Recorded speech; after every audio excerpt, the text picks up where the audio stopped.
Hey guys, it's Amelia Singer here on Ameliorate Through Wine, where I pair wine to international guests based on their palate, personality, and personal story.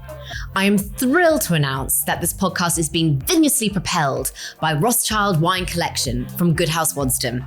Now, this really is a name synonymous with a century-old legacy of art and wine craftsmanship. I really couldn't think of a better pairing for this wine and culture podcast. From the early 1920s to the present day, the Rothschilds' profound love for both wine and art has been at the center of their journey. The family's artistic heritage distinguishes the label, often giving a unique story which adds an extra dimension to the exceptional wine. With handcrafted bottles created by inspirational artists, mesmerizing wine cellars, and even the family members themselves designing the labels on the wine bottle. The Rothschilds' timeless commitment to the fusion of wine and art is a legacy to inspire wine enthusiasts and wine connoisseurs alike. For more information, visit goodhousewaddesdon.com. And now, sit back, pour yourself a glass, and enjoy. Hey guys, it's Amelia Singer here on Ameliorate Through Wine. And I am super excited to have with me today a very impressive and inspiring athlete, entrepreneur, and philanthropist, Chris Robshaw.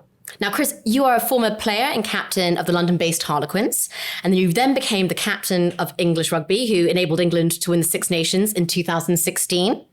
You are now a multifaceted entrepreneur with businesses involving coffee, fashion, events, wine. We'll be getting onto that later. And together with your equally talented operatic wife, Camilla Kerslake, you have created a foundation which enables you to use your collective experiences and contacts to open up your industries to a wider demographic. Now, I love to blend wine to all aspects of culture, and therefore I love, in order to bring people together, and therefore I look up to you as a cross-pollinator of culture, but also as well as making an unexpected and brilliant pairing as a couple, which I love. Anyway, the wines today have been picked on that basis. Cross-pollinators and maybe unexpected blends. Brilliant. Thank you very much for having me on. Oh, my absolute pleasure. And we'll kickstart the proceedings with, I remember that you said that you love Pinot Noir. Mm-hmm. Now, as people know on this podcast, I never really just give a straight, if someone says I like Chablis, they're never ever going to get a Chablis. So I'm sorry, I'm not going to give you a Pinot Noir, but I'm going to give you something similar to a Pinot Noir, which I think is as exciting and just something a little bit different to try. Okay. So we are actually going to Italy. And you could serve this red wine slightly chilled. It is quite a hot day. So I could have put this in the fridge for maybe 20 minutes. I don't know if you're a fan of chilled reds. I do like it, yeah. Well, what I love about this wine is, like a Pinot, cheers, by the way. Cheers. Cheers. Thank you so much for coming. No, it's beautiful. Yeah, I love a Pinot. I know this isn't Pinot, but I think with Pinot Noirs, they're just easy to drink.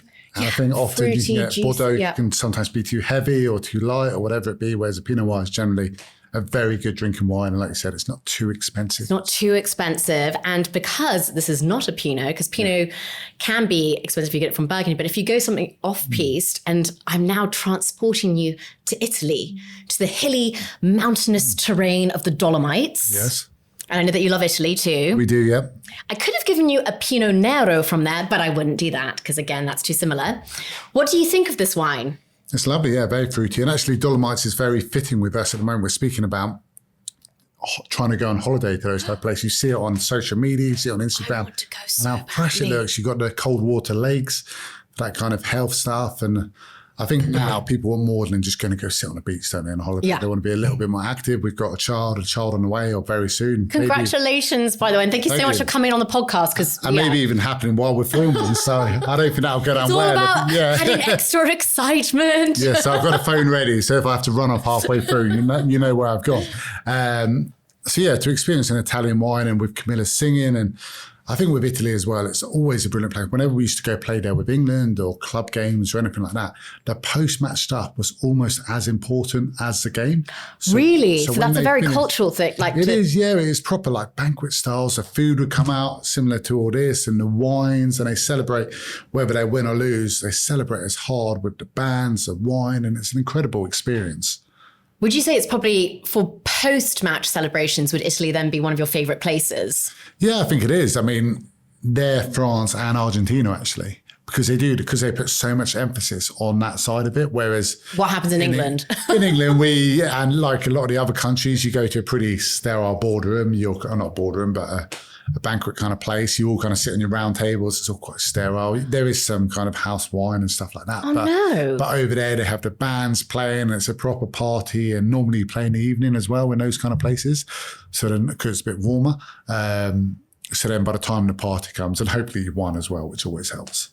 That's so lovely. I'm just disappointed in England. I think you should need to get in there. I need to get in there. Maybe there? you and I should have a conversation after this. And I mean, they have some fantastic sponsors. They're sponsored by Bollinger and all that. Yeah. So if you are a player of the game, you get a bottle of Bollinger champagne, which is always a nice touch. So you hope you get something after the game. So yeah, they must have some good ones there as well. We'll work on this. Watch this space. Well, I'm going to put you out of your misery because I'm sure you're dying to know what's in your glass. This is actually that not so well-known grape, Marzemino. Okay. And Marzemino is very, very similar to Pinot Noir in terms of being light, bright, juicy, brambly, like lovely bright acidity there, but still full of fruit and intensity. And I think why it does so well in Trentino up in the Dolomites is because you get lots of sunshine during the day. And then at nighttime, it gets very cool because of the mountainous aspect. So it preserves that real purity of fruit. And as I said, because it's actually not very, even though it's quite intense in terms of berryness, and you kind of get a sandalwood spice. I quite like the kind of spiciness you get too from the mountains. Because it's not very high in alcohol, I think it's only 12.5%, but it's also quite perfumed, quite fruity. I think it's got the perfect attributes to a chilled red. So if you did want to have it at a summer barbecue, just shove it in the fridge for 20 minutes. And I think also it's a beautiful bottle, which, and they say don't kind of buy books by its cover and all that kind of stuff, but I'm definitely the opposite. If a book has a fantastic cover or a bottle of wine has a good cover, that draws me straight in. Well, it makes it memorable. And so this, because I remember you saying that you were near a kind of Sainsbury's. This is actually the Taste the Difference Marzemino Trentino, which, as you're right, has a a lovely bottle. I actually saw today that it was on offer. Normally it's £10, which is still fantastic value, I think. But now it's actually on offer for £8. And I also chose it, I have to get this operatic reference in. I know that your wife Camilla is an amazing, amazing opera singer. And this grape was Mozart's favorite grape, so much so that he actually wrote it into his Don Giovanni opera. And this is used, so I just have to do this. You're going to sing? Well, I would never do that, but even I have limits. But it's basically just before his deliverance to hell, Don Giovanni calls out for a glass of Marzemino, saying, "Versa il vino, eccellente Marzemino." Anyway. That wasn't bad. I just had to get that in there. I mean, probably Camilla would be cringing if she saw that, and her Italian would be much better than mine. But I just thought with the music reference to, I just had to get that in there. But I mean, it already sounds like you know a lot about wine. I'm really curious how you really got engaged with wine. I know that you grew up in Surrey. Yep. Was wine round the family table growing up? Yeah, so look, where I'm at now, I work for Vin X Fine Wine Investments, and with that, I've been very fortunate to do my WSET Level 2, and that has educated me so much, because before, we've all done wine tastings with our friends where you do at the end of the day, you drink too much, you don't really listen to what they're saying, do you? Yeah. Whereas doing that, it was kind of 1 hour every week. So Monday night, I'd sit down with a couple of glasses of wine, and also you're pairing up with stuff. So it would say, okay, this week you need to go get Monster Munch crisps or a bit of cheese. What did you pair with Monster Munch crisps? I can't really remember, but it was something to do with a pickle. And it was weird. Again, it's those kind of weird fittings. And it's taking out those flavors and making sure that they bring out the right elements in the wine. Yeah, exactly. And you listen to these amazing chefs, and you go to these funky restaurants, and they're pairing all these kind of stuff. You think that's never going to work, but it does. And it actually really educated me, and it was brilliant. And as a youngster, was I massively into wine? Not particularly. My family would have it a little bit on holiday, and then in honesty, being a professional athlete, we didn't drink too much. We would go out and have kind of big nights every now and then, but you're probably only drinking once kind of every 6 weeks or so. But now the sport's almost turned that you see a player like a LeBron James or a David Beckham and these type of people, and people aren't going out for those big kind of beer binging sessions anymore. They're celebrating with a bottle of Massetto or a Lafite or something like that. Or some Californian Cabernet. Yeah, exactly. LeBron loves that. From Napa and all that. And they're kind of really celebrating that. And it's made wine less snobby and cool in a way, and kind of got into a different audience, a younger audience. And now I think just drink what you enjoy. And that's what's taught me. There's nothing more intimidating. You get a wine list. And because I work in wine now, if I go out for dinner with my friends, they give me the wine list. And even though I'm in it and I know a little bit, I'm looking at this menu thinking, okay, also, don't want to get the cheapest wine. You don't want to get the expensive. You kind of get, and you kind of roughly what you like. And then you hope it's a good one. It can be a minefield. It can be, and it can be quite intimidating. And it's meant to be fun. And it's supposed to be fun. And if people are trying to impress each other on dates or all that kind of stuff, just what you enjoy, do it, but also try stuff. I love going and trying stuff from different countries now or different regions or something I've never heard. What surprised you most recently from like either a different country or different region? You know what I had? We went out for a dinner relatively recent. I had a skin contact. Yes. Yeah. Wine on the skin. Yeah. So was it orangey? Yeah, it was orangey, and I'd never seen it before. Never had it. And again, I just wanted to try it, but I wasn't a fan. I wasn't a fan of it. I didn't particularly like it, and I wouldn't order it again, to be honest. But I tried it, and at least I know that. Well, that's the main thing. And I think also, particularly, we've had a couple of orange wines on the podcast. I think it's also the food you serve it with and the context. And some are funkier than others. Yes. And if you're not expecting it and you're just like wanting to chill, sometimes, they're not the most chilled. Yeah, well, exactly. Yeah, we went to a nice hotel bar with a good menu, and I thought, you know what, why not try one of these? And it was. Look, I'm glad I tried it, but would I do it again? Probably not. But but it's all about just like being curious. Yeah, exactly, and experimenting. And look, and honestly, I wouldn't really drink at home. Myself and Camilla wouldn't really drink. I was going to say, how do you enjoy wine with Camilla? Like, would you rather have wine and food at home where you guys would cook, or would there be a restaurant you like to go to which has a good wine list? So I think if we were to have wine, it would be at a nice restaurant. That's where it's like a special occasion. It's the food. It's getting dressed up. It's that kind of being special and unique. Would I go to the pub and have a glass of wine? Probably not. I would probably have a beer and Camilla would have an Aperol or something along those type of lines. But if we went, I don't know, in central London, a nice restaurant, an occasion, then we would, get a nice bottle of wine or a couple of different glasses and share and mix and match and all that kind of stuff. And that's probably what I enjoy more. It's more the romance around it, or if you're on holiday and the sun's shining and eating and drinking local. Or if it's in England and the sun's out and rosé comes out. And it's a very different kind of vibe completely. But yeah, definitely the occasion. Would you say, because I was listening to one of your podcasts and you mentioned like a really memorable meal. I think it was at Claridge's. Mm-hmm. Would that have been one of your most like kind of memorable wine and food experiences? Yeah, well, we actually were very fortunate. We got married at Chelsea Town Hall, and then we went to Gordon Ramsay's on Hospital Road, a 3-Michelin-star restaurant to celebrate with our family. Fun. And it was amazing and very, very kindly. I know Gordon a little bit, and he gave us a bottle of DP.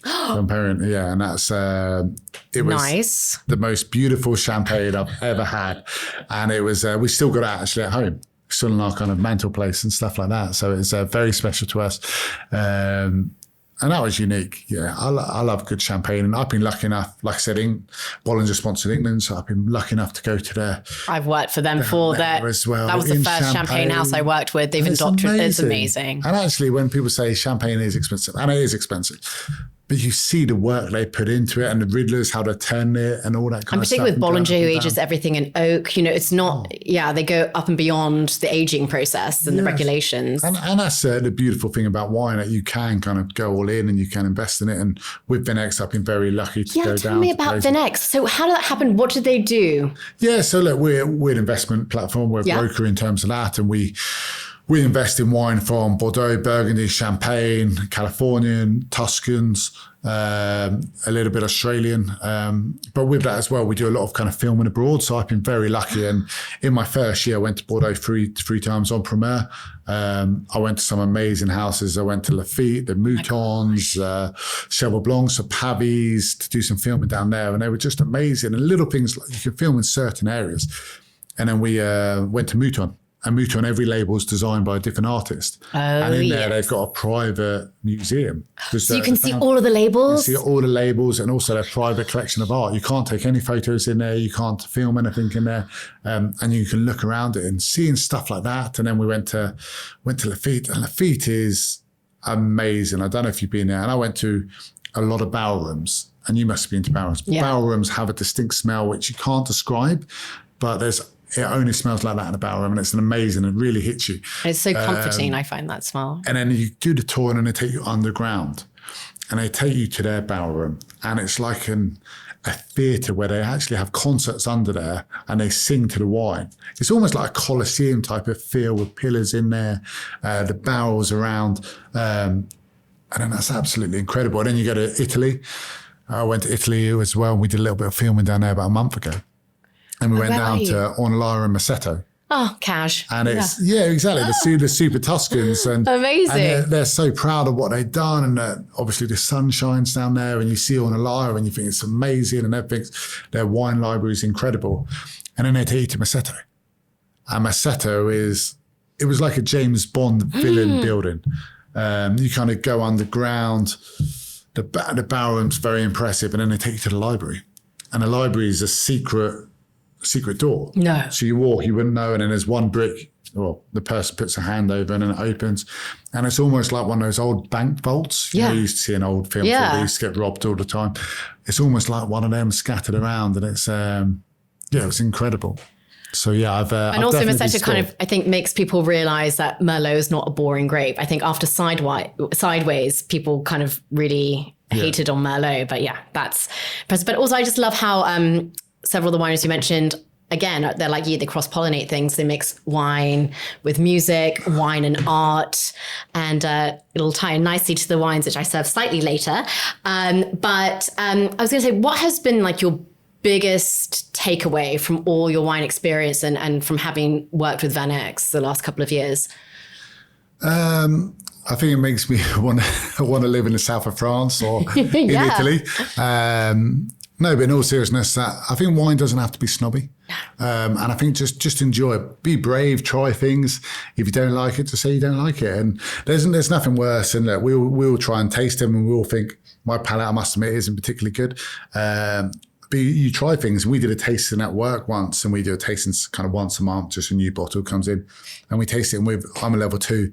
And which is great. Thank you. Yeah, we had a guy, I think he was level 5. And most of us are smelling it thinking, there's a bit of berries and some generic stuff. And then there was a guy who was like, I think I smell roasted Brussels sprouts. And me and the other guys were like, what? But again, it's just very enjoying. Personal and subjective it's those personal things. And everyone has their own history. There's romance to do it. Like I said, certain bottles will mean a lot to me because of weddings, because I had it on our first holiday away. Or what did you have at your wedding? So obviously you got the Dom Perignon. Yep.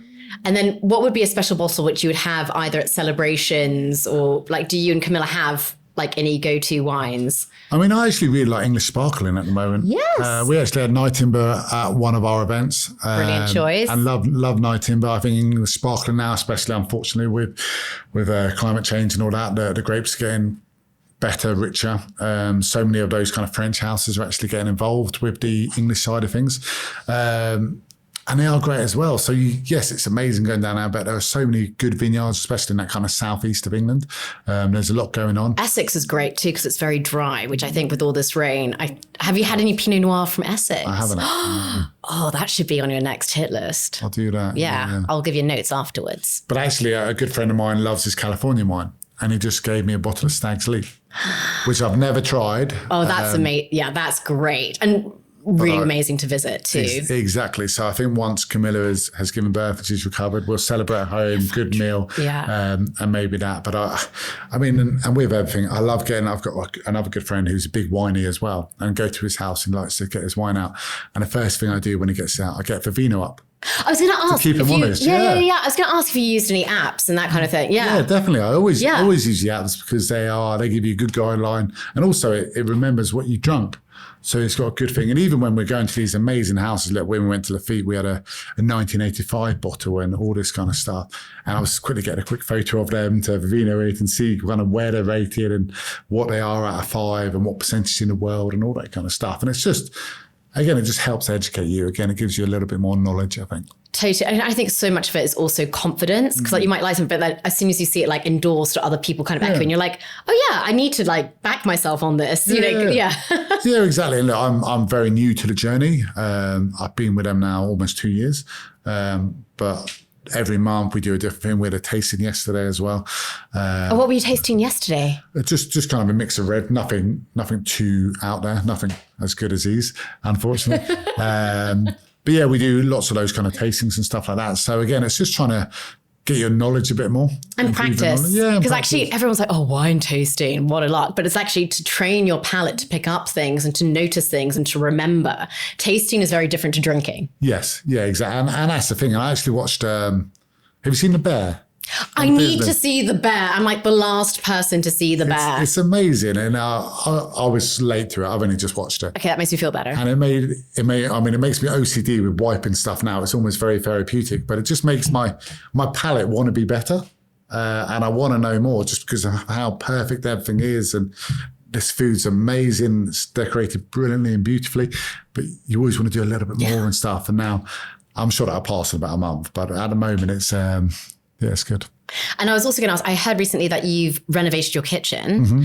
I was curious, do you have like a wine fridge? Do you have any like gadgets which you go to? Or do you not really believe in like kind of getting too fancy pants? No, I would love to. But again, because we don't really drink too much at home, really. We've got a nice selection and similar to you, we've got kind of a little bar shelf and stuff with some nice bottles on. I've got a good friend of mine who's got like a wine wall.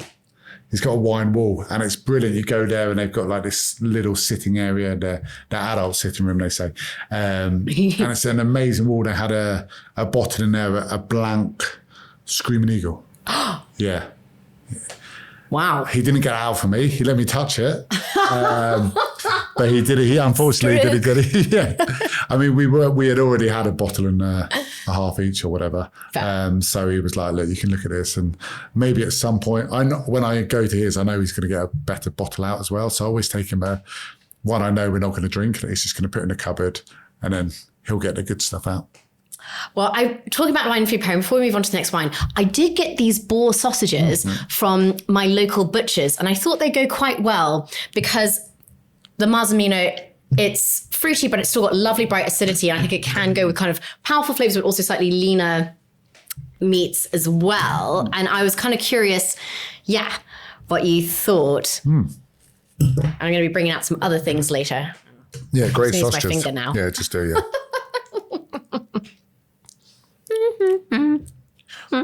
It does make the wine come out more.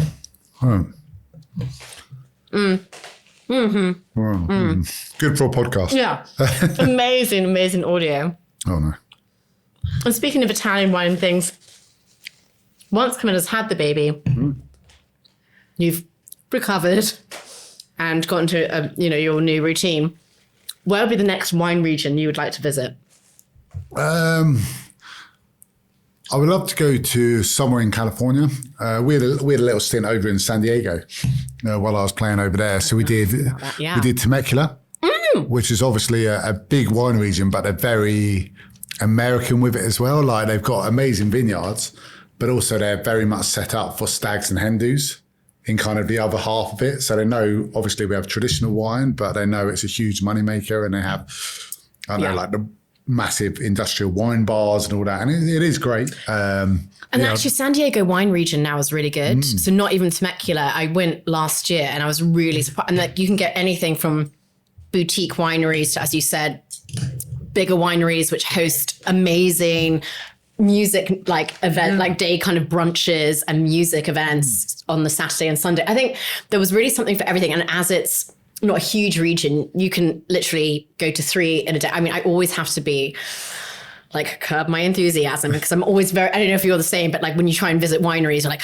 I'm going to go to like 4 in a day. And I'm kind of now like 2. Because you want to enjoy it, and otherwise you forget about stuff if you see too many. But that whole kind of Californian coast, We were lucky we did the road trip up to San Fran, and you stop off at Santa Barbara and there's wine there. But again, that's also the romance around it. You're drinking in nice weather, you see the ocean. And that for me is as much of wine, the whole experience. Will I be drinking wine at home in the rain in December? Probably not. But in that kind of outdoors, the sun shining, really enjoying it, good company, definitely is part of it. And also if you're having like a cheeseburger, like a lovely Californian cab, or like some lovely American kind of crab or seafood, a lovely Californian Chardonnay. Like for me, that's like the experience. Yeah, definitely. Exactly. Well, we're going to be talking a bit more about your time in America, but also about your really interesting, multifaceted career with our very interesting next wine. So I'm very excited for this next wine. I wanted to pair it to your multifaceted career, personality, and the fact that you're doing things which people may not expect wrongly that an ex-English rugby captain could be doing. And it also just epitomizes for me that idea that out of something kind of rare or unique, it's you can create something really special. So this is actually a wine from my wonderful sponsors, Waddesdon Wine, who've vigorously propelled my podcast now for 2 series. And Waddesdon Wine is basically the wine producing branch of the Rothschild family. Okay. So I'm sure you've mentioned some of their wines earlier. They make amazing wines from all around the world. And actually, both of the wines we're now going to have are from their portfolio. I thought we'd start with a white. And I thought we'd start with a white Bordeaux, because I know that you obviously have a lot of experiences with red Bordeaux. You've mentioned a few before, but I wasn't that sure about how much you'd come across white Bordeaux. I love it. I mean, a white Bordeaux, actually, until about 300 years ago, white grapes in Bordeaux were more prominent than red. And then like just due to political pacts and whatever, the red became more fashionable and the white wines were kind of grubbed up and made way for Cabernet Sauvignon and Merlot and various other blending grapes. But actually, Bordeaux was really known for Sauvignon Blanc and Semillon, which you get in this blend. But this blend is actually called Le Merle Blanc, which translates as the white blackbird, because it's quite rare. So it does have Sauvignon Blanc. I'm going to have to look at my notes because I always get percentages and meters and just anything with quantities normally completely wrong. So this is actually 70% Sauvignon Blanc, fine, standard white Bordeaux, 10%, and that gives you kind of like actually a lovely kind of tropical fruit and lots of citrus and whatever. But then the 10% is Semillon, which again, you tend to get with white Bordeaux. And that gives, I love it, it's almost like a lemon curd-like texture. Then there's 10% Muscadet, which gives it lovely aromas. Like I was like, ooh, this kind of smells like baked pineapple. That's nice. But then what they add in, which was almost extinct, is 10% of Sauvignon Gris. And it's basically a mutation of Sauvignon Blanc. It's got slightly thicker skins, and why you'd add it to a blend is because it gives extra aroma. It's related to muscat, and it makes wines which are slightly more voluptuous and drier than just like your standard Sauvignon Blanc blends. Because I must admit, I'm not usually a huge Sauvignon Blanc fan, but I always say to people, you can't be grapist. And actually, for me, this blending with characteristic grapes which you'd expect from white Bordeaux, such as Semillon, with this really rare grape Sauvignon Gris, I think makes it beautiful. And what I really love is this is from Chateau Clark, so Edmond de Rothschild's chateau. And back in the day, as in like the 19th century, they used to make a lot of this white wine.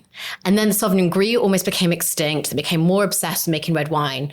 And when Edmond took over in the 70s, he's like, no, we need to bring this white wine back. And so he's like one of the kind of few like kind of chateaus in the Medoc actually producing and actually spending a lot of time and energy in making quality white Bordeaux. And so this they use a mixture of stainless steel, a little mixture of like already used barrels. So you get the kind of complexity and lovely satin curd-like texture. But hopefully, due to that lovely melange of grapes, you can appreciate, it's a really kind of exotic, elegant, beautiful, but it is quite rare. And that's why I think the fact that it's called Le Merle Blanc, the white blackbird, works quite well. Yeah, it's beautiful. You can definitely taste that kind of pineapple in it as well. Yeah. But I think I've been to Bordeaux now 3 or 4 times in the wine world. and I've only had red. I never knew they do a lot of white wine. No, and I love this because like there's like a little bit of it that you get almost like a pastry, like toastiness, but like the kind of tropical fruit and the bright acidity really comes through. I think it's stunning. And because it's white Bordeaux, like even though it's made from a top estate, it's been made with amazing winemakers, whatever, it's £36. Okay. Which I think one can often be disappointed with Chardonnays from like very well-known regions, which are easily £40-50 or whatever. I think this, so actually it would appeal to people who like Sauvignon, who want that brightness of fruit, or people who are more Chardonnay lovers who want that extra kind of texture and body. And I think it's a very gastronomic wine. I mean, I've got a goat's cheese here because I generally think Sauvignon Blanc goes quite well with goat's cheese because goat's cheese tends to be higher in acidity and that matches the acidity of a Sauvignon Blanc blend. It's actually a goat's cheese from Herefordshire. Oh, lovely. And then I've also got, just completely different, but to show how versatile the wine is, I've got like a kind of Asian prawn salad with rice noodles because I think it can absolutely stand up to the lemongrass and would go amazingly well with seafood, but it can also stand up to kind of more Asian slaw and dressings. So you can tell me what you think. But yeah, I just thought, I was curious to know what you thought. But I love this idea of reviving history to create like new images of things and being classic, but actually making one see it in a new light. So try new things, isn't it? And try new things. And like you said, that's quite reasonable for a wine from Bordeaux. Yeah, it's available at Good House Waddesdon, but all the wine information will be in the notes. And anything with a Rothschild's kind of label on it is definitely going to spike a little bit. Exactly. Exactly. But no, I think this is actually just fantastic value for what it is. And because it's so unfashionable, therefore, I think you can still get really good quality meets value ratio. But no, I'm glad to introduce you to a white Bordeaux, but I also thought it would pique your interest, you being so curious, because I know that obviously, you played for the Harlequins, you then just casually played for England as the captain. And then you even played in America as well. And you touched a little bit on that. I was going to ask you what that was like playing for a team in America versus playing in the UK. I loved the experience. For me, when I left Harlequins, I was 34 years old. I was captain in the club for my second stint doing it. And mentally, I just felt like I really needed a break. I wasn't quite ready to retire. I felt but also my body wasn't quite what it was when I was 24 or 28 or something like that. So yeah, we looked at America. And we wanted something completely different. I'd always been kind of Southwest London. I was Wandsworth based.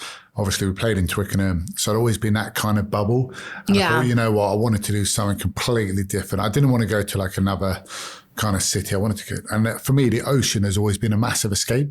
Just mentally, it's been so good for me. And then we had an opportunity from San Diego, went over there, and the rugby was good, but there was definitely bits of the infrastructure which have improved since my time. Like we trained in public parks and all that kind of stuff. Oh, wow. It was a little bit different. But our gym and stuff were fantastic because they love that side of the game.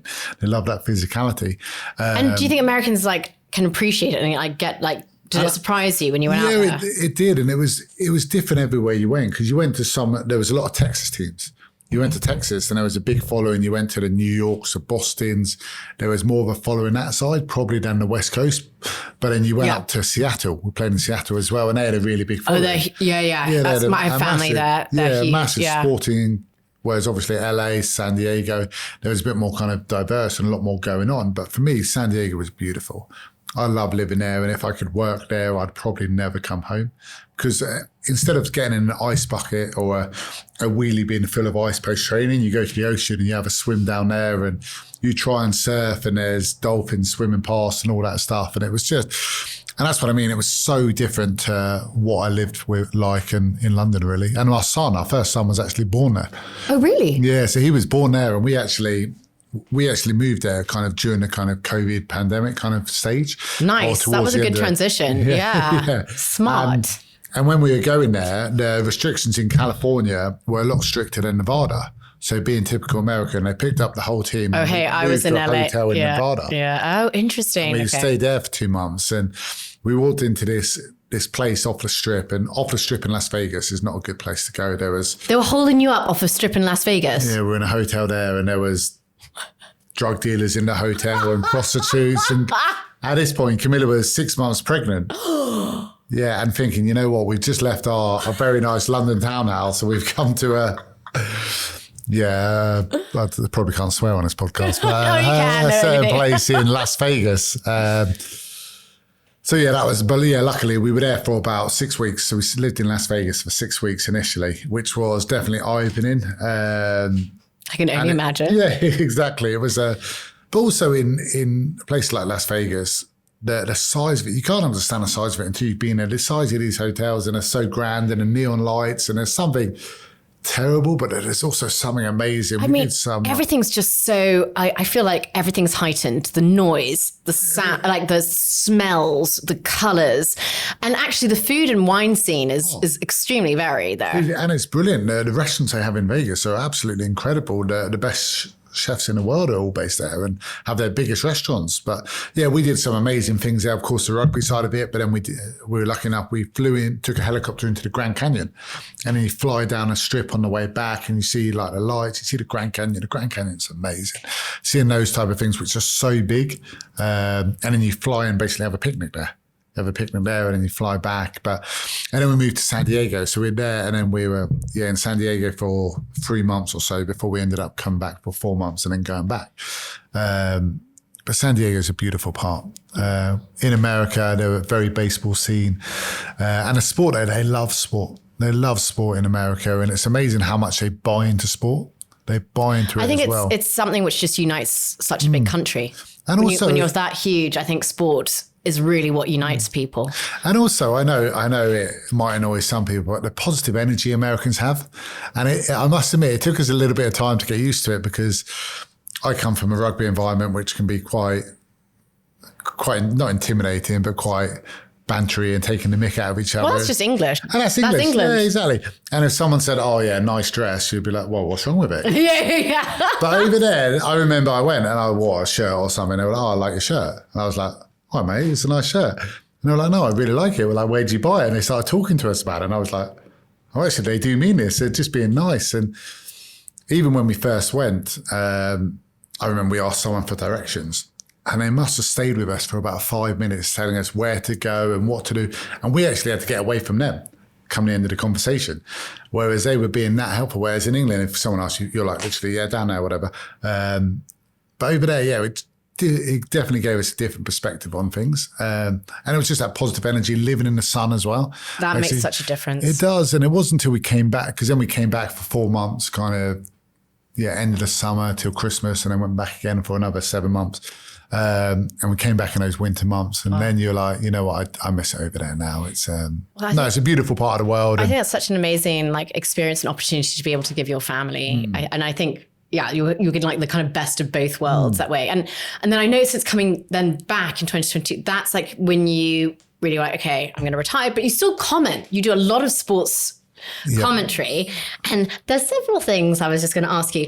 Just leading on from the fact of America, I was going to ask what your views are on Lewis Rees-Zammit, who was, for those listening, Wales' best player, and he quit rugby to play for the NFL, and he signed with the Chiefs. And I was just curious, having just had your own experience, I can totally understand, absolutely, it's a legitimate choice being an athlete to go over to the States, but to then join the NFL. To change sport is massive. Yeah. That's totally different. And I think for him, I actually bumped into a guy yesterday, just in London, who used to play rugby, who was on the same player pass system, and he was going to try and be a kicker. And I said, look, because a lot of players have gone over there and tried to make it and done a similar thing where they've been picked up and they played. But a completely different sport? It's a different sport, and it's so technical. And I don't know, Lewis, and if he likes the sport, if he's always followed the sport. And speaking to this guy, I was like, is he going to make it? And he thinks, you know what, he thinks he will. He thinks it might take him 2 years.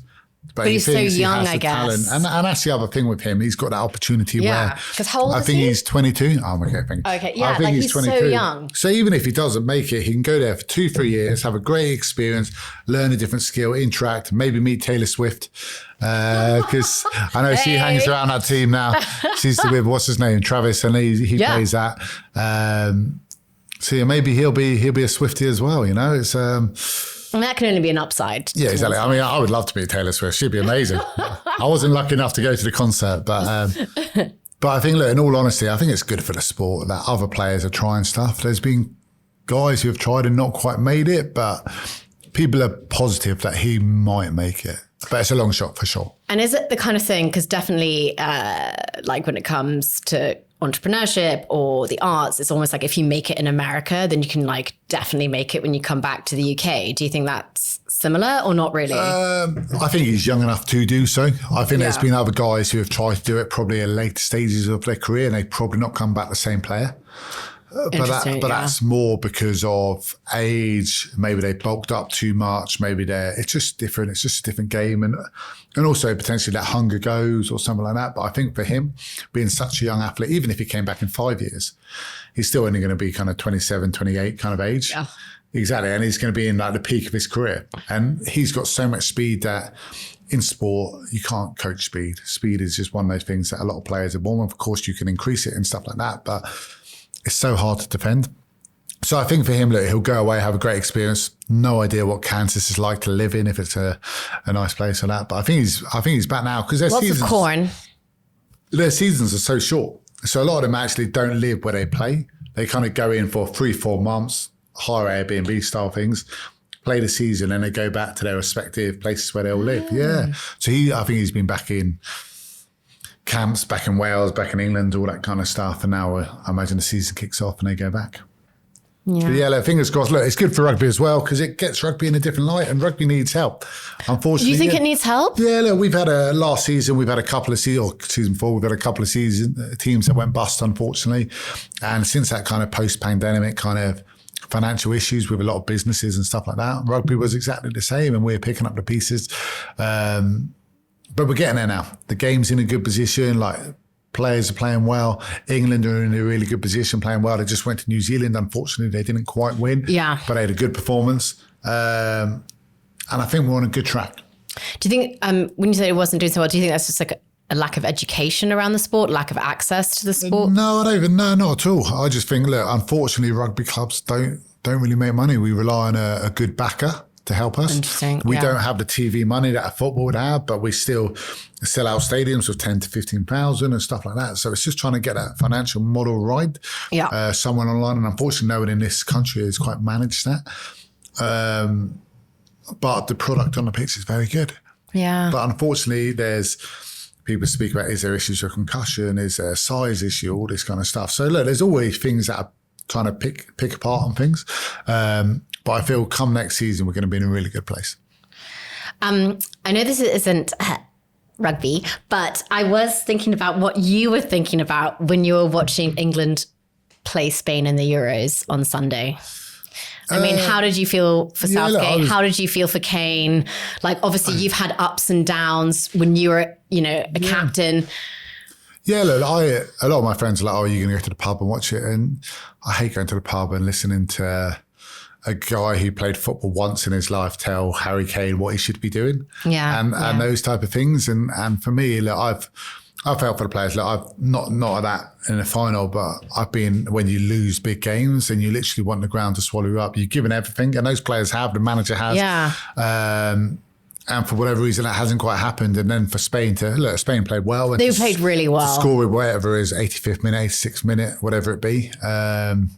Yeah, look, it's tough to take. Whenever you lose any game, let alone losing a final, you feel for people like Harry Kane to have led the side. Obviously, Southgate has got England into such promising finals and big games, which no other England manager has.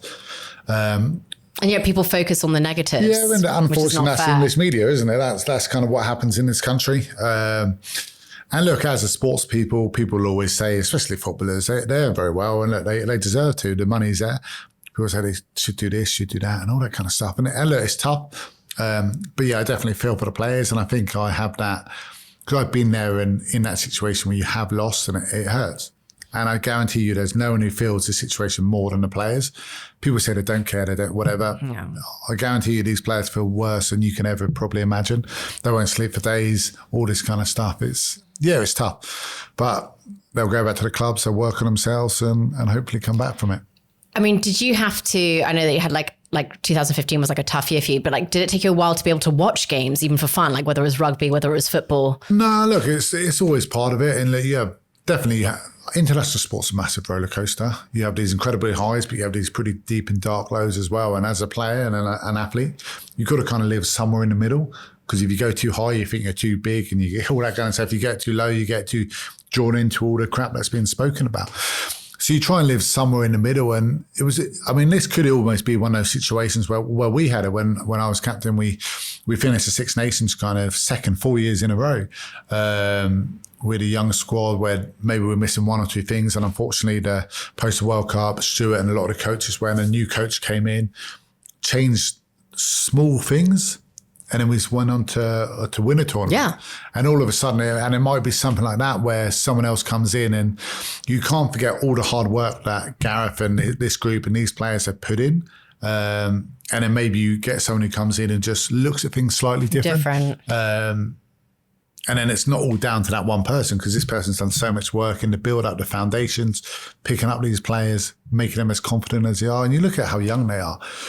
I know. 21, one of them had just had their birthday, their 19th birthday or something. Yeah, the Spanish guy was just 17. Oh, yeah, sorry, 17. Yeah, he just turned 17. He won, so he was kind of okay. But even the English guys, you look at what they've been through, and there was a lot of players who suffered on the back of the Euros last time 4 years ago, and with penalty shootouts and stuff like that, and then to come on and be celebrated for match-winning penalties and all that stuff, it's hugely important. And look, I think sometimes with sports people and people in the public eye, people think they're robots.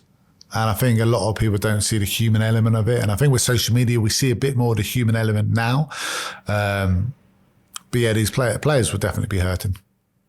Yeah. I mean, how did you keep your players like kind of motivated during the ups and downs? I mean, and honestly, when it's like that and you've lost, there's nothing really you can say, and honestly, because people have given their last 4 years to put themselves in that position. And unfortunately, it's not just you, it's your family, it's missing out on events, it's missing out on weddings, it's whatever it be. Everything kind of goes on the back burner, to be honest, because that's where you want to be.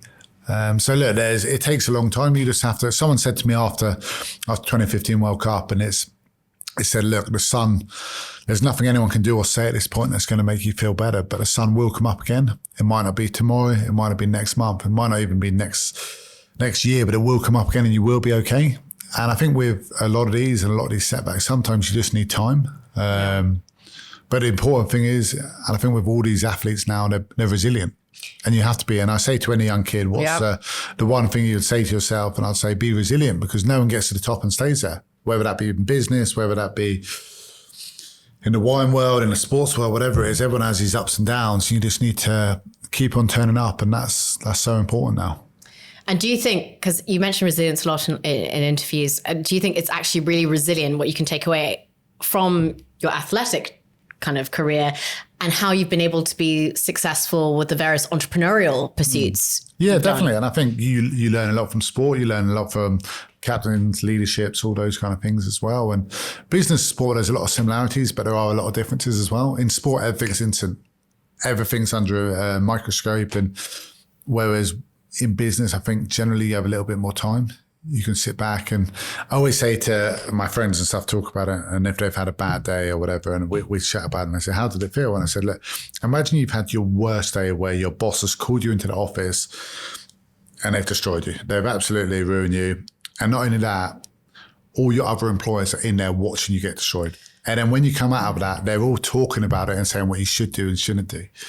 And that kind of feeling, that kind of where you want to sink into your chair. Yeah. Imagine that. And then when you leave there, everyone's emailing each other saying what it's like. Because unfortunately in the sports world, that's kind of what it's like. And once you've been through it, your skin definitely gets a little bit thicker and your shoulders get a bit broader, and you learn to deal with it. You learn what to listen to and what not to. But as a young player going through it, it's hard not to get drawn into it. I guess that also means that the people who you have around you is like essential. And obviously, you and Camilla have such a strong relationship. And also she has had to have her struggles being a freelancer and creating her own career in the music industry, from pop to opera. I mean, was there any advice she had for you when you were making your transition from being an athlete no one's an art, and you need those people around you. And Camilla, for me, she was my rock in definitely those toughest times. And you need people to keep helping you get up. because you do need to do it yourself, but you need people to give you that hand and give you a push and encourage you and all that kind of stuff. And family, friends, teamwork, loved ones, they are very important in those kind of situations. And yeah, look, it's definitely been a strange transition. I think any sports person really struggles when they retire. Because the career, like what age do most sports people retire? Yeah, exactly. Kind of mid, late 30s. I actually know a gymnast, and I got to, when I was first getting to know her, she had retired and she was 24. And I was like, what? Oh my God. And I was like, I was obviously a little bit older than that. Yeah. But yeah, look, it's tough, and people call it this second career syndrome. A lot of the military have it as well. Where I was going to say, my friends in the army. Yeah, and they all have. I know a lot of those kind of guys as well that struggle as well. And it's important. And I went to go see a guy called Tony Adams, the old Arsenal and England footballer. And I used to love speaking to people at the top of the game and taking little bits and bobs and trying out in my own approach and stuff and trying to learn from them. And we had a similar conversation about what are you going to do next? And I said, I do a bit of that and a bit of this. But I said, I don't do anything properly. And he said, that's the biggest thing, that everyone tries to compare it to running out in front of 80,000 people. And even now, people will say to me, how do you replace that feeling of running out in front of massive stadiums and crowds? And the thing is, you can't. And you have to say, look, that chapter of my life was amazing, but unfortunately that chapter's over. And that doesn't mean in the future career you can't have enjoyment, satisfaction, fulfillment, all that kind of stuff, but it's different. I think that if you keep trying to compare it, you'll never move on. But unfortunately, if you can, look, some players and some people can end that chapter quite quickly, and unfortunately others takes a little bit longer. No, and I mean, you've always been like entrepreneurially minded. And I guess, again, with like the right partner, it's amazing how you've been able to create this amazing chapter where you have been able to do wine, you've worked in coffee, events. And with the next one, we're going to go more into the foundation, which you guys have created together, which I just think is a lovely blending of both of your industries and passions and personalities, and creates this wonderful hybrid and rare beauty, which relates to the rare beauty of this white wine. But thank you so much for being so honest, because I can only imagine, how it must always just be in your mind when you're a top athlete or an elite sportsman, the kind of longevity of your career. I mean, before we move on to the next one, do you think there's much help or support for these people, kind of elite abilities? I think they're trying to now. I think like now, when I was towards the end of my time at Harlequins, we had someone whose role was everything off the field. So they didn't touch rugby. But say I wanted to get into the wine world or become a chef, they would go off and speak to a load of different restaurants, say, look, I've got this player who wants to come do work experience once a week, once a month, something like that. And maybe 2 restaurants would say yes. So then it's down to you to then go. So they are trying to help you do stuff like that. Or younger guys doing university degrees and courses like that. But look, it is tough because you want to give your career everything. But unfortunately, when you get to that kind of 30 bracket, everyone says, so what are you going to do next? Oh, and it's a question you never know the answer to. That's a whole other pressure. I know, exactly. So look, I'm very fortunate, like I said, to be in the wine world, to be working there and have a couple of opportunities which I'm enjoying, and trying to make the most of them. No, it's very inspiring, and also just seeing how much you give back too, which we'll come to in a bit. So I thought for our final wine, which is also from Waddesdon Wines, and it's going to blend your love of Bordeaux with actually Argentina, because Baron Eric de Rothschild teamed up from Lafite, president of Lafite, that lovely little chateau which we were mentioning earlier. He teamed up with Nicholas Catena, who's basically Argentinian royalty for the Malbec grape. And they're like, you know what, we're going to bring our 2 families together, our 2 cultures together, and we're going to do a blend. We're going to bring your Cabernet Sauvignon from Bordeaux and our prestigious Malbec from Argentina, and we're going to create this amazing blend which pays homage to both these different cultures and families. So it is called Amancaya, which is actually the name of an indigenous flower. So that's what's on the front of the label there. And it's a Malbec Cabernet Sauvignon, and I'm going to have to, again, look at my notes to make sure I get the exact ratio, but this is produced at Bodega Caro. And it's 64% Malbec, 36% Cabernet Sauvignon. So from the Malbec, of course, you'd expect like New World, joyous, plump, kind of blackcurrant, redcurrant fruit and cassis. But then the wine is aged in French oak barrels, as well as cement, because they don't want it to be this huge, big fruit bomb. They still want it to have claret sensibilities with New World fruit joy. And I just think this is a really lovely wine. As I say, I thought it fit in with you quite well because you love your Bordeaux.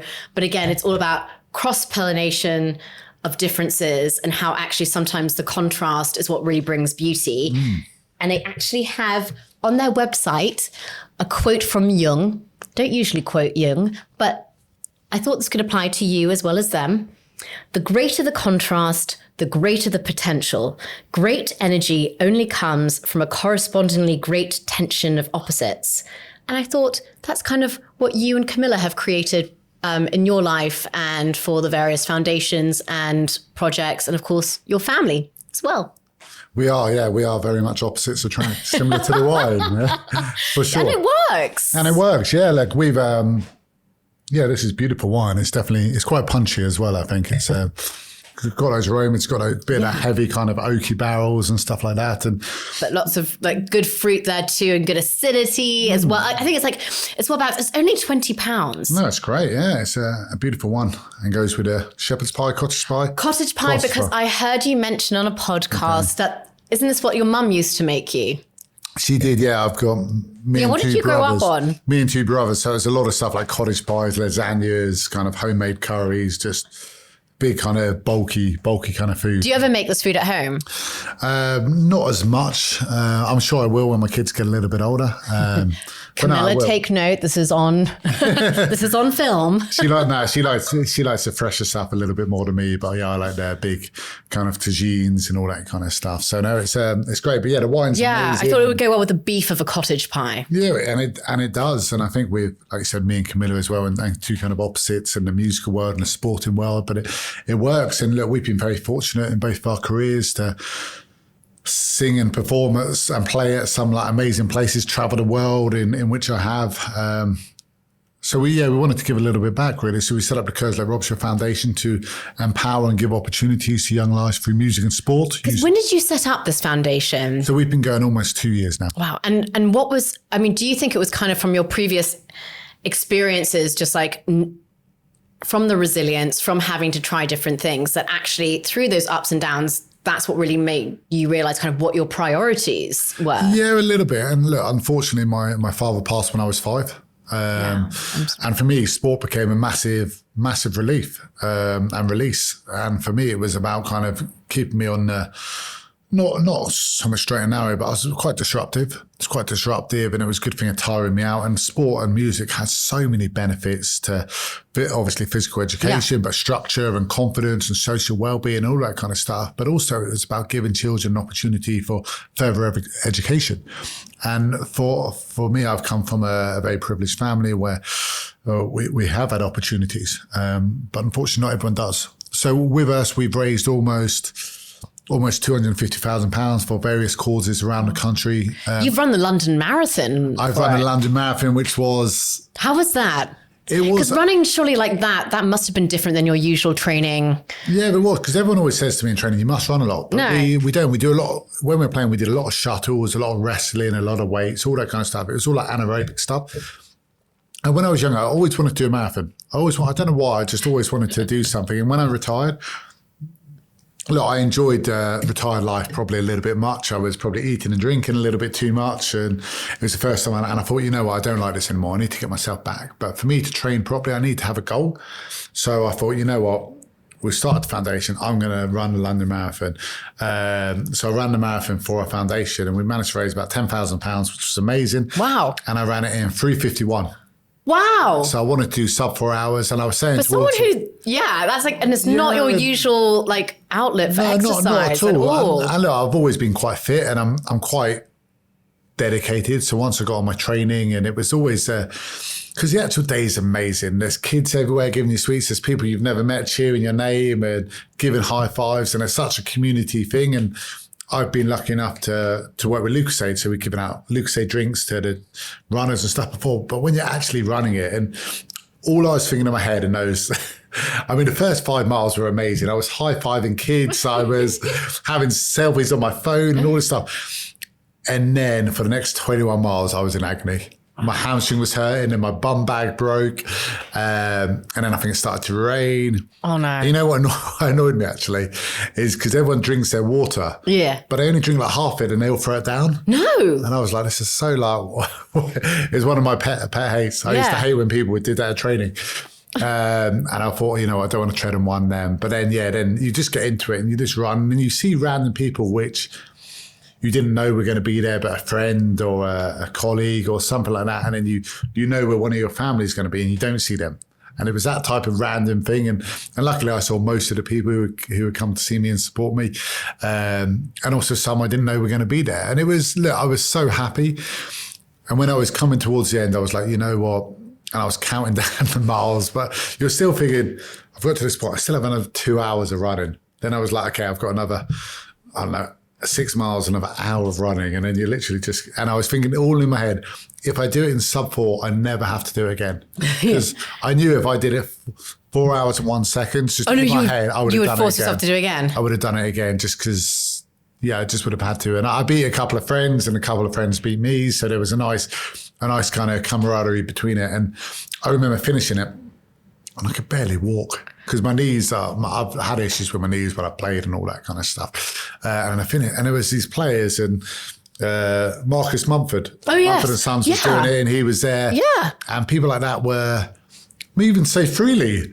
I was like, have we just run the same race? Did you at least be able to make the pain subside by some nice wine or something afterwards? You know what? We went and had a big burger. Had a burger and chips, and then just got the train home. It wasn't, but it's one of those amazing things where people give you so much. I don't want to say respect, but people are so nice to you. Like if you like the amount of people when you walk around London with like a marathon medal, people give me their seat on the train, and it's like when, yeah, exactly. I need to get one of those. Just walk around London. Instead of like a pregnancy badge, walk around with a marathon medal and then see who gets up for you. But look, it was a great thing to do, and I always want to do something. So I've got other fitness type challenge coming up, but nothing quite that extreme. And I don't know if I'll do that again. Well, I mean, it's for an amazing cause, and I think you've also said that you want to raise over the next 10 years at least like £1 million for. Yeah. And how do you see yourself doing that with the foundation? Like, how does the foundation actually work, and how can people get involved and support you and Camilla? Yeah, so our goal is to raise £1 million over 10 years. So like I said, we've raised almost £250,000 through various causes, through fundraising, through gala dinners. This December, we have our third Captain's Christmas. So we're going to have a big gala dinner in Holborn. And that's when you have singers and you have sports people speak. And it's a wonderful cross-pollination. It's fantastic. Yeah, exactly. And it's all about entertainment and enjoying it and having some good wine along the way as well. Yeah. And then also we've teamed up with some businesses who support us with their silent auction things to help us raise money, but also raise awareness. And we want, if someone knows someone out there who wants help and they stick and they use our pillars in sport and music, we want to help because that's what we're about. We want to support these smaller kind of causes. So yeah, we have our social channels, the Kerslake Robshaw Foundation, and website, the Kerslake Robshaw Foundation. That's where people should look up. Yeah. So come look, and if there's someone out there who thinks we can support you, because we've supported people from boxing gyms to keep them on a straight and narrow, to therapy dogs and therapy horses to get people out walking and talking, to choirs up in inner city of London to around the outside of Scotland. So there's no cause too big, too small. Who can well, we want to do the small ones. The smaller ones. Yeah, we want to do the small ones because the grants we give out will have bigger impact there. Whereas obviously you've got a huge kind of teenage cancer trust and they've got so much funding and stuff and they're brilliant causes. But for us, it's about focusing on the people we can and sticking to our pillars, which is important because, like I said, they've been so important to me and my wife, and most people resonate with one of them. Most people have kids and they know how important sport is or music is or something like that. So no, it's great. And like I said, if we can raise $1 million in 10 years, that is very much our goal for various causes. I just think it's so generous of you both because like you're obviously extremely talented and dedicated, but the fact that you're wanting to use that experience to open up your contacts book essentially and use that dedication and energy which you've put into your own careers to help others, I just think is so inspiring. And I have a couple of questions before we get on to the wine confessional, my favorite part. But I was going to say, if you could speak, we now have a new prime minister. A lot's been happening. Euro's new prime minister. And I was wondering if you could actually speak to Keir and you could actually ask him, kind of like what changes or initiatives would you like to see in how kind of the arts, sports and culture are promoted and supported in this country? Like what would you ask for? Or what would you want to know from him? I mean, from my probably selfish point of view, it'd be very much a sporting angle and to get young kids out and about doing sport more on a curriculum and probably a bigger budget for stuff like that, unfortunately, because I know my wife would definitely say the music side. Yeah. But I think, like I said, both are so important. And we went to see a school and they say, look, we do music kind of when we can, just because they don't have budget for it and stuff like that. So definitely my thought process and my thing would be, because the benefits are huge. And I think with young children as well, they want to be active. They want to be active. Yes, we need to learn and we need to educate, and there's different ways, and you listen to people doing classes outside and all that kind of stuff. And of course, that's very much facility led. And where is that school? Is it in London, or is it out where there's in the sticks where there's a lot more space? So look, it is tough, but yeah, I'd love to see more kind of emphasis on those two key things. Yeah, no, I completely agree. Also, just speaking, because as we mentioned earlier, Camilla's about to have a baby any day. Hopefully not today, but any day. Speaking from a parental perspective, because like obviously you're all about investing in the next generation. You both dedicate so much energy to help the next generation. You have a baby on the way. You also have Wilding, who, how old is what? How old? He's 3 now. 3. Okay, yeah. What key values and life lessons would you want to instill in your children? Yeah, I mean, it's an interesting one, isn't it? Like I said, I've got one child and one very close to being here. You know, you want them to work hard. You want them to have good morals. And I think you want them to challenge it themselves. And I think you always want more of your children than you kind of had yourself. Am I going to be that person who's forcing them to do rugby? I don't think so. Of course, I want them to be sporty because I'm sporty. It's a good outlet. Yes, it's a good outlet. And again, it's just a good way of tiring children out as well, which is important when they're 3. But yeah, look, you want them to be resilient because life's, as we've all been through, there's good and bad times along the way. So you know what, just stick with things, keep getting up and keep turning up is hugely important. So then that resilience, it comes back to that resilience again. And my last question before we go on to the wine confessional is that I find you and Camilla really inspiring as a couple. I mean, you're both extremely talented and well respected in your own fields. But what I think is so awesome is the life which you've been able to create for each other in terms of supporting each other, providing enough space and support to allow each other to evolve. And maybe speaking as someone who runs their own business and is a creative and is looking for that in their life, what do you think is the key in kind of blending people who have multifaceted careers, interests, passions, might be slightly different personality-wise, but creating harmony and understanding and creating something beautiful from that? Yeah, I mean, I think there's a huge amount of support is needed, but also understanding. We both respect each other's careers massively, and we know they are very important to us. But it's also supporting each other in good and bad times, but also, having a laugh at yourself and a laugh at each other is important along the way, because life is fun and it should be. So I think, just a huge amount of support when you can, because you, like you said, you're always trying to challenge yourself and improve a little bit as well. Thank you. No, that makes absolute sense. And I guess support twins in with respect. Definitely. Yeah. Well, thank you so much. Before I let you go, we have the wine confessional, which is when I ask guests to regale us with a tale of something funny, embarrassing, memorable, which involves wine. I've definitely drunk too much wine at times. No.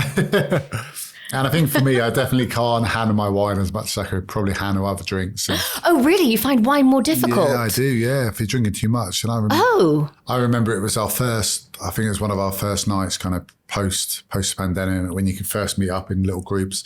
Yeah. A little bit excited. We're out with some of Camilla's friends, and Camilla's friend is probably about half my body weight. And she completely drunk me under the table. I had to go home. I had to go home to bed at about 9 o'clock. Yeah, so it was a very short-lived, but yeah, fun experience at the time. I love that. Well, thank you so much, Chris. Thank you so much for giving us your time. Thank you so much for your honesty. Again, I find you just so interesting and inspiring. And yeah, that little baby is very lucky to have you both. And cheers to you and your family and this wonderful life you've created. Thank you so much. And everyone, definitely check out the Kerslake Robshaw Foundation on Facebook, on Instagram. And also I will be putting all this information in my podcast notes as well. And all the wine information will be there too. And thank you very much for having me. Oh, thank you. Thank you so much.